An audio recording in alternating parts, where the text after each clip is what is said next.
Check us out to hear the latest on life in the volunteer state. Yvonnca and her guests discuss everything from life, love, and business with a Tennessee flair. It's a Tennessee thing! Always relatable, always relevant, and always a good time. This is Talkin' Tennessee, and now your host, Yvonnca. This episode is brought to you by the Landes team, your go-to real estate family in East Tennessee. If you are looking to buy or sell, we are the ones you should call. Give us a call at 865-660-1186 or check out our website at YvoncaSellsRealEstate.com. That's Yvonnca, YVONNCA, sellsrealestate.com. Welcome back to Talkin' Tennessee with Not Yvonnca. I am your wonderful host, David. I may or may not be married to your normal host, Yvonnca, who is sitting across from me right now telling me I better behave myself. But guess what? That's not going to happen today, especially not with my guest, Mike Witcher. How you doing, Mike? I'm doing fantastic. How are you doing? I am so glad to have you.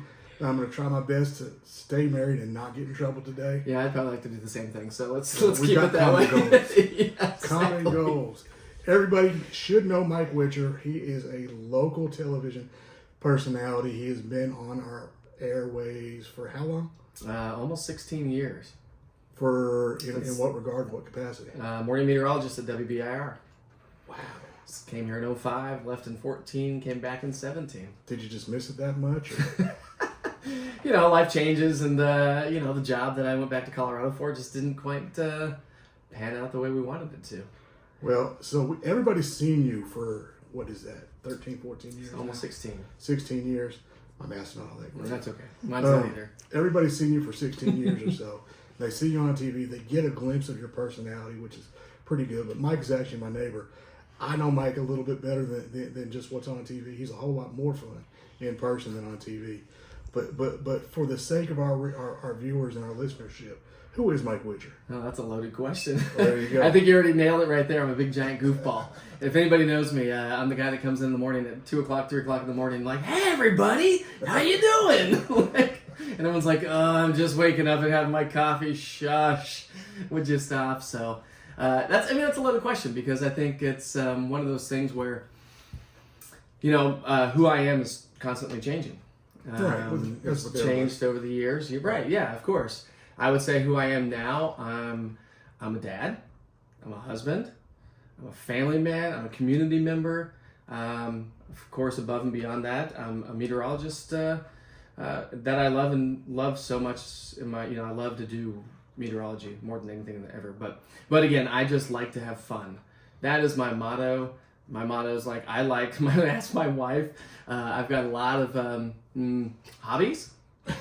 And my wife says, "You've got a lot of hobbies. Can you just tone it down a little bit?" And I'm like, "No." But my mantra is always I do my hobbies, and what I've always said is, without my family really knowing that I'm doing those hobbies or anything really. I'm sure we'll probably talk about it, but I flew airplanes. I did that most of the time on my time and not my family's time.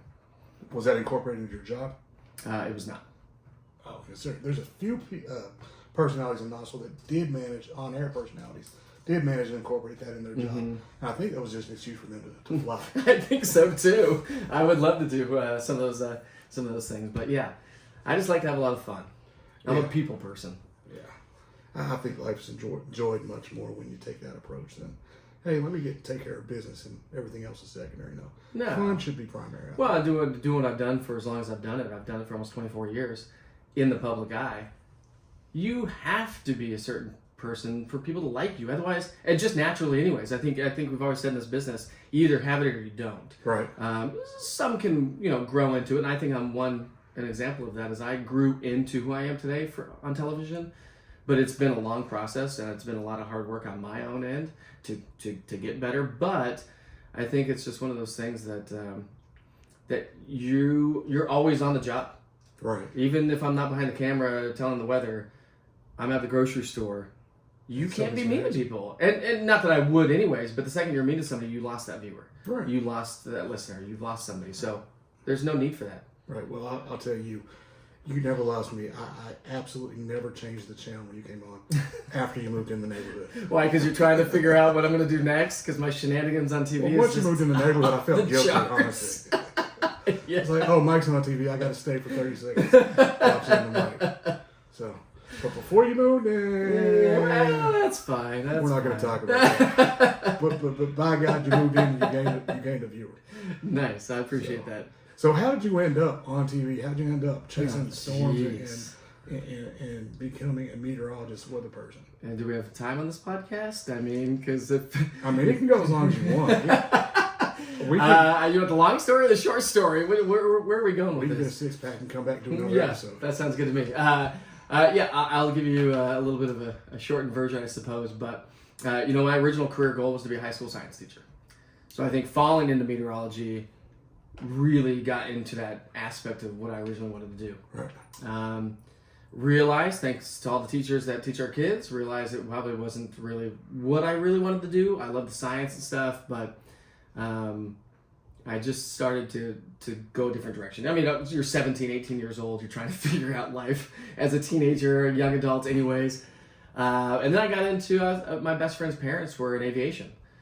Two really good parents that were in aviation, and they were professional pilots, and so I was like, that's what I really wanted to do. I've always had a fascination with the sky and airplanes, and so I sat down and talked to them. And to this day, they're not alive today, but if they were, I don't know if I'd tell them this, but I think they gave me terrible advice because they both said the same thing.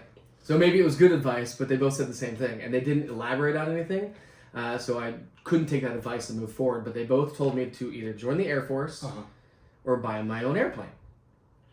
Well, one's expensive and one is very dictatorial over your life. Yeah.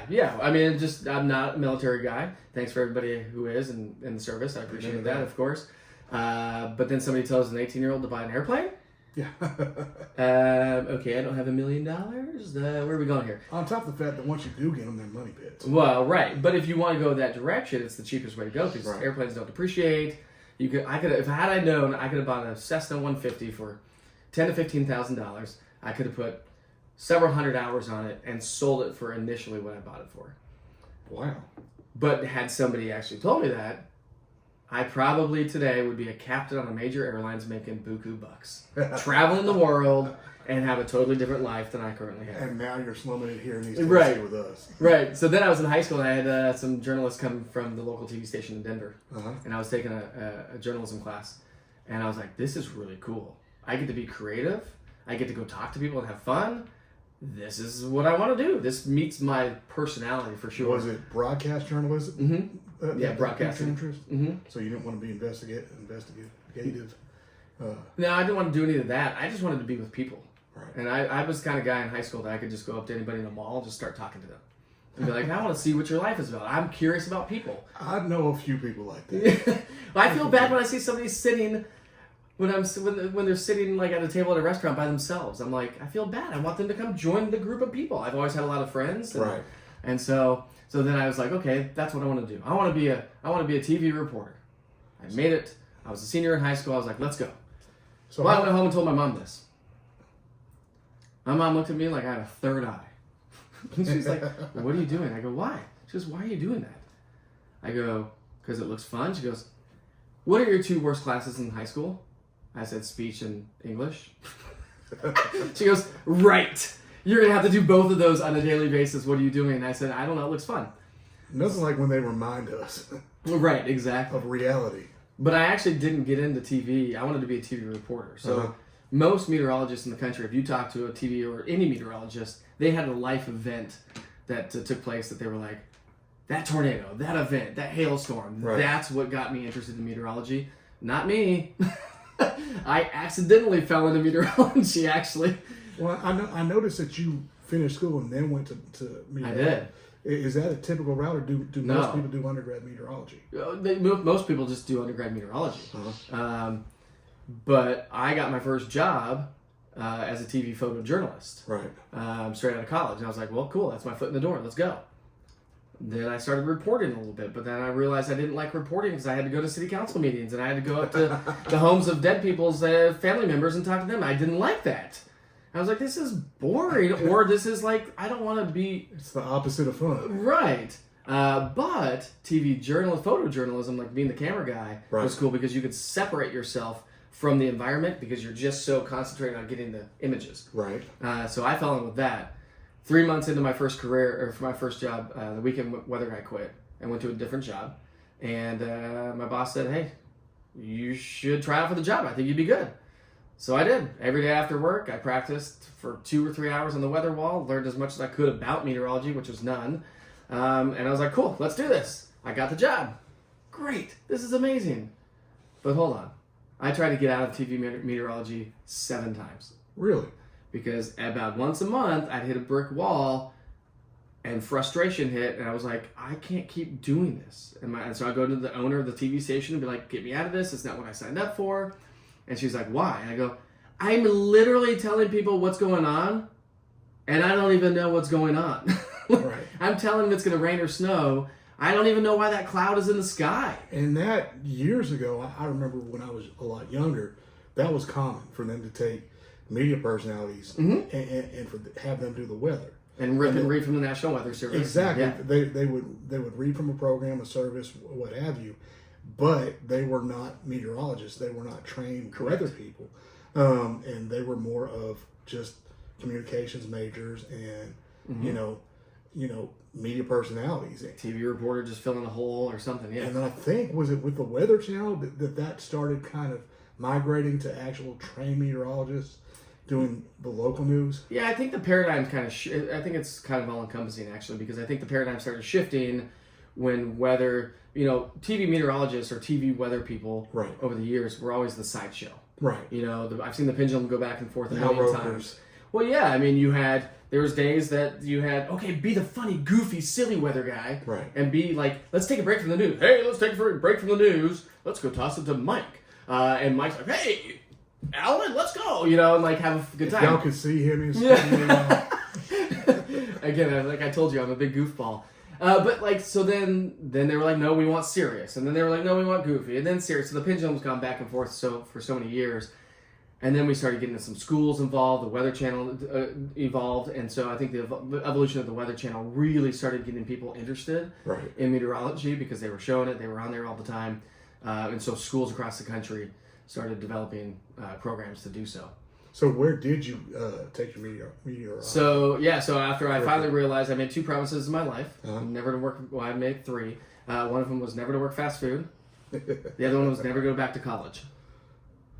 Guess what? 3 months after I decided to make my decision in TV meteorology, I went back to college for 3 years, and I went to the Mississippi State University. Now I did it online. Okay. And now I'm going to date myself here. But my lectures were VHS, because I was doing it online, and I had dial-up internet to take my hour-long tests. Awful. If you got cut out of your test, the time kept going, and I had to dial back in. Yep. I do not miss those days. No, I don't miss those days either. But that's how I literally fell into TV meteorology. And once I started learning about why the clouds were in the sky and what thunderstorms meant and the dynamics of the atmosphere, I was like, this is the coolest thing ever. And I've never looked back. If you have a bug to know the why about anything, it becomes infinitely more interesting to you. 100%. So I admire people that find something like that in life and actually chase that one thing. And then they become the experts, and they're really cool people to talk to about things. So I applaud you for that. Thank you. So what has been the most rewarding part of your career in meteorology? Wow. That's also a loaded question because it's all been rewarding because I've learned so much. I think being able to tell people something that hasn't happened. Right. It's the number one thing that we all have in common. We all look different. We all sound different. We all come from different parts of the world. Right. We're all different people. Mm-hmm. One thing we have in common, we're all still people. Right. Right? The weather is the same thing. It's the one thing we all have in common. It's the one thing you can't really escape from. It's the one thing that as a community, we all have to deal with every day, 24 hours a day for our entire lives. And it's the number one topic of conversation among adults. Start listening at the grocery store. Start listening at the stores and stuff like that. Start listening to people. I get it people every day. My line of work. Every day. I get it every day. I'm like, I don't want to talk about it. Yeah. I tell kids all the time when I go to schools, I'm like, just listen to your moms and dads and your grandparents. I'm like, guaranteed. Mom's like, oh, okay. How's the weather in California, Grandma? You know, all the time. I've realized is my neighbor's Mike Witcher. I don't have to talk to you. Just I can go ask Mike. You just shoot me a text. So that being said, if you had not followed that career path, would you be flying airplanes? I would be, yeah. Okay. Yeah, I'd be a captain on some major airline or something like that, traveling the world. Yeah, that. I know it's tough. Well, it's not necessarily the tough part. It's there's people that don't have this innate fear of flying, and there's people that can fly, but they still got a little bit of a fear. And a career like that just absolutely would floor me. I wouldn't be able to get up in the morning and do that. No? No. It is the best freedom I fly in when the I world. need to. I've been up in a glider before, and I've been up in little Cessnas. I've been I've been on big jets, and all of it in the back of my mind. Helicopters. We went in a helicopter with my family 2 years ago, but it's always in the back of my mind. What if? Yeah. So I don't know how you get past that what if. When you start looking this at the is really statistics, fun. though, if you look at it statistically, statistically, aviation is the safest thing. Right, but we're a nation that naturally is paranoid. For sure. Yeah, as a human race, we're paranoid. And what goes up must come down, right? So, Exactly. I mean... Exactly. It's not the going up part, it's the coming down. Listen. As long as you land the plane, as long as you walk away from a flight, that's a good landing. I've been on flights where they actually clap when they applaud. Yeah, I have too. When it lands, so those aren't always the fun. And I was young and I was by myself when that happened. Oh. Really bumpy flight, and by the time we touched down, everybody was clapping for the pilot. Yeah. Like, Oh boy. Yep. I'm not the whitest person in the world, but I was that day. So, but anyway, so you moved here from Colorado. I did, yeah. To take the job, I presume? Yep. So what did you think about our community when you first got here? Well, let's see. Remember I told you I made 3 promises in my life? Uh-huh. The third one was never to move to the southeastern U.S. Yep, here I am. Here's what I call home for the rest of my life. So what was so bad about the Southeast? Nothing, but being from Denver, Colorado, no accent, the land of no accent, what just Colorado represents was not the southeastern U.S. No. And being in local TV, I think the southeastern U.S. gets a bad rap on certain levels from other parts of the country. And that's just being from the isolated Denver, Colorado person who went to, grew up in a wealthier community of Denver and stuff like that. I was very uneducated on things, and so I think that was the first thing. I remember driving. I had my little Honda Civic. It was packed to the gills. I was driving through Kansas. I was by myself. I was driving to Knoxville, Tennessee. Didn't know a single person here. Going, what have I done? And I'm moving to the Southeast. What have I done? I'm like, I'm going for a quick 3-year contract, and I'm getting out of there. And here I still am in 2023. Well, if it makes you feel any better, I moved from Pittsburgh here. Everybody in Pittsburgh thought that Knoxville, anywhere in Tennessee, was podunk. Right. Terrible. And, they've got what I consider, but one of the ugliest accents in the country. And I would have been talking like that had I not moved here at a young age. Now, if I go back to Pittsburgh, then they fun the way I talk. Right. But I'll take it because I don't have to deal with winter. And people don't understand our weather here in East Tennessee. We get enough of everything that it's about perfect. I think so too. So seasons are good. It's I've had family that's moved to Florida from here. I can't do it. I would never be in Florida. And I've got a sister that moved here, and once she finished college, she moved right back to Pittsburgh. Mm-hmm. Miserable winters. No. Miserable winters. Yeah. I was home. I think Christmas of '99 or 2000. 99 probably. I think the high for the day was like 0. Yeah. Something no, ridiculous. Like, why do you want to live like this when you have a choice? Yeah. So and there's nothing to do with the winter sports up there, really. I mean, maybe some snowmobiling, but... And I thought Tennessee was terrible for a young single person. And when I left UT, I was like, I'm getting out of Knoxville. But then I got the wife, the kids, the mortgage, the house. And it's like, East Tennessee is about perfect for me. At this stage of my life, even 15 years ago, East Tennessee was perfect for me. So what after you had all those preconceived notions, what is it about East Tennessee that drew you back? That drew me back. Ooh. The fact that I had already been here for almost 10 years. Right. I knew I was going back to friends. Uh-huh. I knew I was coming back to a community that appreciated me right. and the work that I brought as a local meteorologist. Mm-hmm. I knew I had that already. And I knew it was an environment that we love so much. Right. We are very outdoors people. We love camping, we love hiking, we love skiing. Uh-huh. You have all of that. You have the number one visited national park in the country in our backyard. Yes. But you don't have to go to the national park to take a nice little day hike. Nope. You literally can go right down the street and get a good 5, 6, 7, 10 mile hike in if that's what you want, and it'll take you 5 minutes to get there. Denver, Colorado, I lived in the burbs of Denver. Mm-hmm. It'd take us 45 minutes just to get to the base of the Rocky Mountains, and then you had to go up into the mountains. I mean, it was a good 2-hour, 4-hour round trip commute just to go do some hiking or whatever. So right.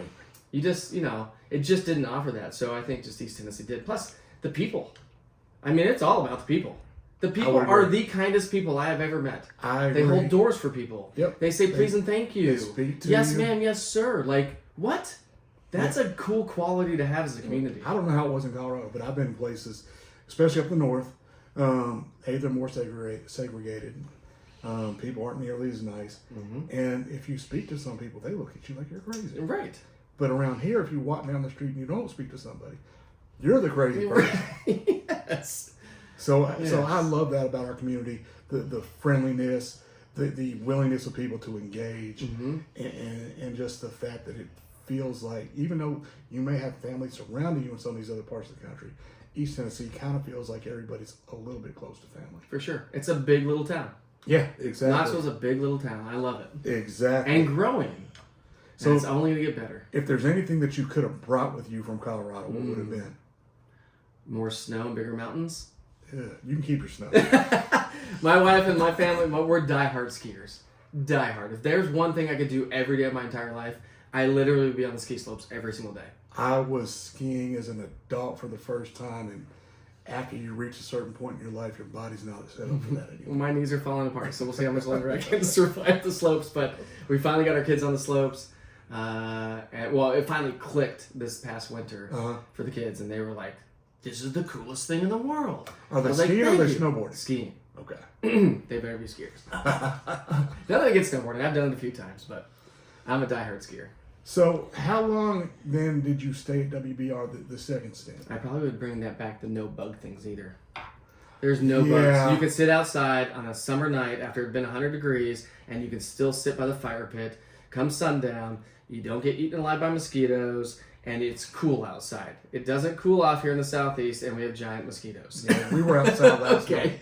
Last night, for the first time, we started to get a few bites here and there. Too. So they're coming. But our bugs, sometimes we can do without them. What was that other question you asked? Yeah, really. Bugs. Yeah. No, so how long were you at the second stint? How long were you at WBIR? So for 6 years. 6 years. Mm-hmm. And then what clicked? To leave? Mm-hmm. What clicked to leave? I think the number one thing that clicked to leave is I'm a bad dad at nighttime. I don't know what it is. It always gets my emotions going when I talk about being a dad and being a bad dad at nighttime. It pulls on my heartstrings, man. I realized after doing morning television for over 17 years, and waking up at 2 o'clock in the morning for 15 of those, and 1 o'clock in the morning for 2 of those, this body cannot take it any longer. Right. While I'm still a happy-go-lucky person, I'll get up out of bed and I'll still go, let's go, let's get this day started. If you sit down on the couch 10 o'clock in the morning when you're done with work, you're done for the day. You're not getting back off that couch. Yeah. The kids come home from school. My wife works 3 or 4 days a week as a nurse here in town. She doesn't get home till 8, 9, 10 o'clock at night sometimes. So I'm a stay-at-home dad 3 or 4 nights a week. It's exhausting. And so 4 or 5 hours of sleep over that long just took a toll on my body. How many kids do y'all have? I have 2. How long y'all been married? This year will be 15 years. And how old are your boys? They're going to be 8. Well, one just turned 10, so 8 and 10. Wow. Yeah, I bet. I can't imagine working like that, those hours, and that schedule, and then trying to run after boys like that. No, I mean, and as they get older, when they were babies, you could cheat them. Say, they don't know if it's 6 o'clock, 6:30, 7 o'clock. Just put them in their cribs. They'll be fine. But now they're like looking at you like you have a third eye because they're like, Dad, I can tell time now. It's 6:30. Mm-hmm. So it gets even better. Yeah, it gets even better. So that was the ultimate decision, but the industry is changing drastically. Right. And I think where we are in society, we need to pivot in the right direction. So what does pivoting look like for you? So when you say pivoting, you're talking about leaving the news industry, or just knowing that it was time to go in a different direction, and what's the general shape of that new direction? Yeah, I think it's one of those things where, I think when you do something long enough, right, and you become a so-called expert, so to speak, in the industry. I've been doing this for almost 24 years. I've seen it all. I've seen the pendulum go back and forth. But what people don't realize, I think, is that we are similar to professional athletes. Mm-hmm. We have contracts. Okay? So we have to sign multi-year contracts like the athletes do, and although not nearly as much money. Not even close. That's where my mom was going. Yeah. Well, people think I should drive a Ferrari, and when I lived in Northwest Knoxville, somebody at the grocery store, what are you doing on this part of town? They thought I should live in Farragut. And I was like, I don't make any money. You don't get in TV to make money. I will tell you that 100%. I've heard that before. And anybody listening that wants to get into TV, you just got to do it for the passion. But I have such a passion for it. And it's really the only thing I know how to do. Right. I don't know how to do anything else outside of TV. I mean, I can talk to people, whatever. But I think it was just the lack of sleep. Uh-huh. Not being the family man that I need to be at nighttime. Or present more days than not because you're so tired all the time, to understanding that our world is changing. Right. What do I mean by that? Go to any doctor's office, any car place, getting an oil change, go anywhere. People are on their cell phones all the time, 24 hours a day. What's the first thing you do when you wake up in the morning? Check your phone. You probably look at your phone, right? What's the last thing you do before you go to bed? Probably check your phone and turn it on silent. I kiss my wife. Well, okay, I do too. Actually, I don't, because I used to be sound asleep by the time she came to bed. No, that would be a problem. Yeah. So it's just one of those things where I think all the stars aligned. I started learning about some things, and I said that I've got to. This is my opportunity. Is this a midlife crisis? I don't know. Call it what you will. Am I going to buy that Ferrari? No. I'm actually doing something that's going to be a lot harder than going to buy a Ferrari. Right. And unfortunately, we're at a stage, I think you're a few years younger than me, but we're at a stage in our lives, if we try to change anything drastically, mm-hmm. it's like people on the outside immediately, and sometimes people on the inside, look at us and say, this is a midlife crisis. Mm-hmm. Right. You are looking at what's left on the clock, realizing you need to change something. Mm-hmm. And whether it's well thought out, well planned, whether it's spur of the moment, people always go, number one, midlife crisis. Mm-hmm. And I think that too few men that make those changes get credit for learning from those 20 years or so, whatever before that, and making a sound decision to move in a different direction. Mm-hmm. I think too many people are labeled as midlife crisis, and these people are crazy. Right.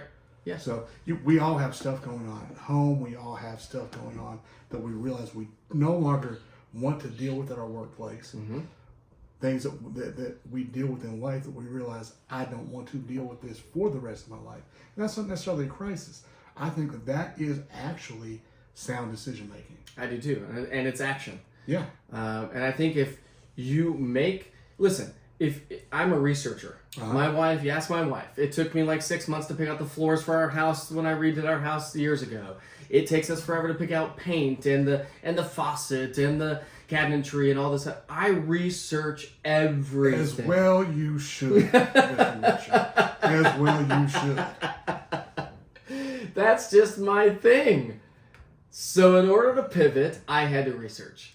And I had to make, like you said, a sound decision. Right. It's an educated decision. Right.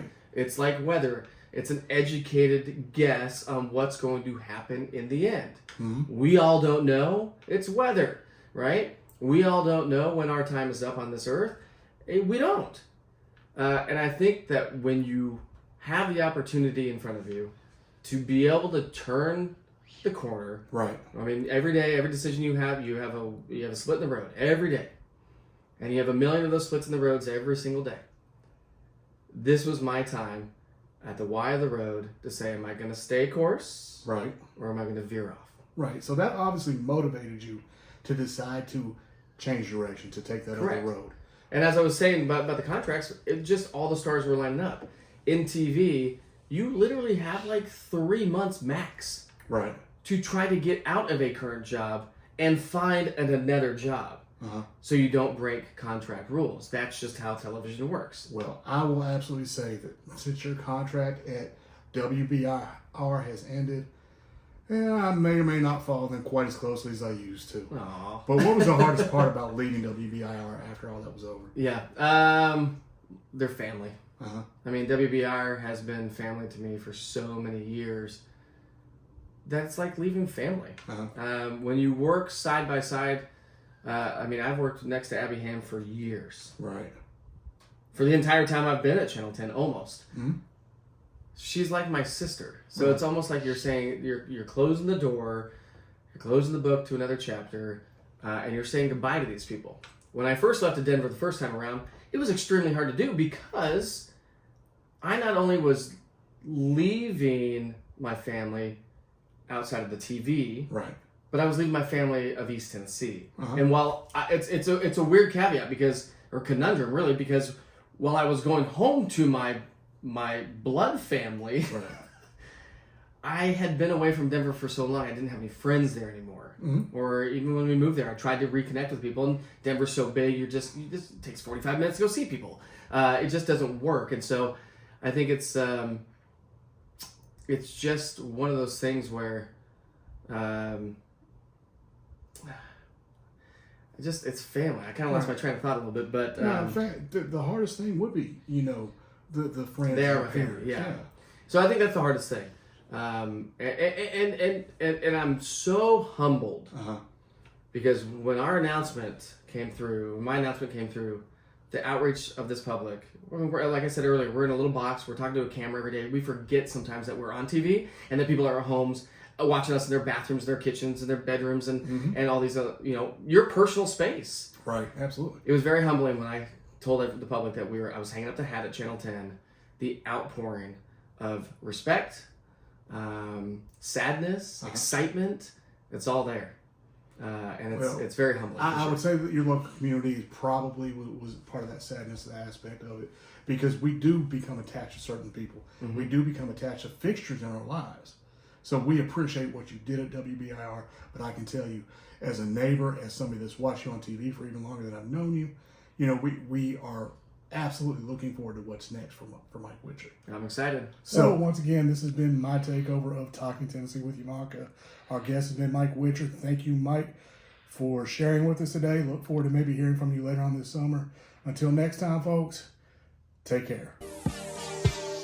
Thanks for listening to Talkin' Tennessee with Yvonnca. Watch out for our weekly episodes from the First Family of Real Estate, and check us out on the web, www.yvoncasalesrealestate.com. See our videos on Yvonca's YouTube channel, or find us on Facebook under Yvonnca Landes, and Twitter at Yvonnca Landes. And don't forget to tell a friend about us. Until next time, Yvonnca signing off.